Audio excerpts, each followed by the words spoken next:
I will talk about how can you disable the future, how do I log on your Getcontact app. So you just follow this ways, then it's going to work with you.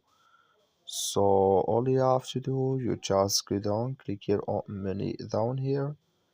So then it's going to take you to this list. It's going to show for you like this here.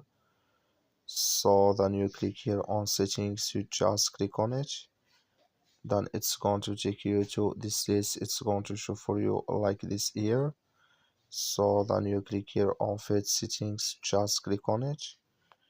Then you come to next step here. It's going to show for you like this. Come here to how do I lock, just click on it. You come here to the future, how do I lock, click in this sign or this color. Like you see color, it's gone. That's mean here it's disabled with us now. That's all you have to do. That's all. Thank you for watching. Don't forget to support us by liking.